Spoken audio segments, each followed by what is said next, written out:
when it first happened, I was seeing a bunch of anti-Russian stuff. Some Russians in concert saying, why are we going to war? We're the aggressors. You guys aren't seeing the truth behind this. There was a protest, maybe in Moscow, St. Petersburg, I forget where. But there were these, somewhat biggish Russian protests saying that they should. All that's gone. No one's saying that. I think a bunch of Russians died, and they're all like, you know what? They were dicks for fighting back. Let's go to war. As someone whose my main focus in my work is freedom of speech, it's a different reason. There's a different reason why you don't see those protests anymore. You think the Russians are heavy-handed in dealing with those protests? They're absolutely they are very heavy-handed in dealing with those protests. I mean, basically, if you're a journalist and you say something critical about Putin or any of his allies, you tend to you've just passed out one night drunk and froze to death in the middle of the night. No, not even that. One died last night. You know that, was it a Putin critic? He got that cancer only my enemies get. Putin knows sarcoma. Yeah, one was killed this week. One was killed this week. Yeah, in Washington D.C. there was a makes it 9 to 14 generals. In Washington D.C. there was a jumper call, and then they found one of Putin's critics dead on the sidewalk outside of his place in DC. I think he's a critic or maybe a political opponent. I can't remember. I wonder if they torture him at all first. Did they just push him off, or is it like, he got a Glasgow smile and he Glasgow smiled himself and jumped off a building? Weird.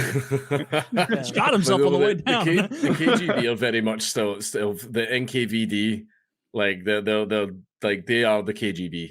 They've just fucking rebranded. It's like the CIA when it's the same people, the same tactics, the same everything. They just changed the sign that was on the door and went, we're different now. July 31st. It's like, I remember Blackwater, like the mercenary group. They rebranded as the Happy Farm or something. It's still just the mercenary company for hire by any country on earth.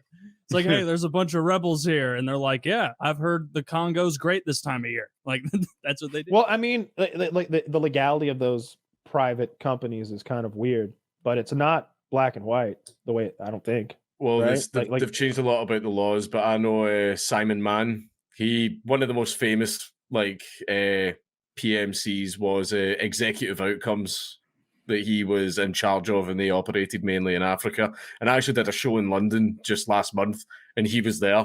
One of the mad lads that I did was there, and I was just sitting chatting away to him. And he's kind of like like Metal Gear Solid. He was kind of like the big boss of Africa for a while. And usually it was government. See how civil wars were happening all the 90s and early 2000s in Africa. Civil wars were happening all Rwanda and the Congo. Yeah, all that stuff happens. Yeah, he operated a lot of those places, and it was a case of whoever was in charge at the time would say, our army's not good enough because I'm just some warlord from a little fucking village that became president through the last civil war. So they were like, we need some professionals, and they had a lot of shit ton of fucking money, and they would hire executive outcomes, which was fine when it was the government that was hiring them, but Simon Mann ended up getting hired by, try to think of a way to put this delicately, people that were very, very closely connected to the Conservative Party of the United Kingdom, who were in power at the time. And he ended up going to Equatorial Guinea and Africa, and instead of being hired by the government, he was instead hired by people with oil and political connections to overthrow a government. And he went in and did it. However, don't know who, someone snitched on them, and when the plane landed, they were immediately surrounded, seized. He ended up spending 8 years in a fucking Equatorial Guinean prison, which was hell on earth. That's probably awful. And it was a dictator, and all that. It was the guy was a dictator. And do you know what he did after it? I remember when Simon told me about this. After he got out of prison, basically there was a trade-off. I don't know what the trade was, but they eventually released him. Simon immediately went back to the UK. He just went, fuck that, I'm staying out of Africa for a while. Went straight back to the UK. He then gets a letter from the dictator in Equatorial Guinea inviting him over for a visit. right? And he's like, you will be completely fine. I'm not going to break any laws or anything. Just come over and let's have dinner. Simon went over, had dinner with the guy, and he's sitting there. And Simon says he thinks it's just a power play. Like the guy's sitting there just eating, going, I could have killed you whenever I wanted, but I didn't. You know what, man? Like, it was just like a total power play. Like he's just sitting eating steak with a guy that's just kept him in prison in an Equatorial This is the prison Guinea he was in, by the way. Oh yeah, it's fucking that's what it was. Fancy. So, sorry, a white guy in an African prison. So, do you think he was bullied? He was. His words were something like, "I was not treated very well." So, yeah, an African prison.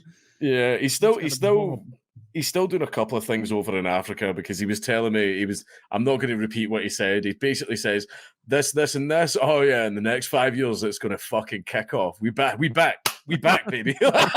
So yeah, that's what he's doing now. I mean, there's plenty of other continents he can go try his luck on. Clearly, Africa's not treating him right. Oh, it's purely because, like, see in Africa, because the guys in charge, a lot of them are fucking maniacs. Like they'll just go, "Oh, laws, what?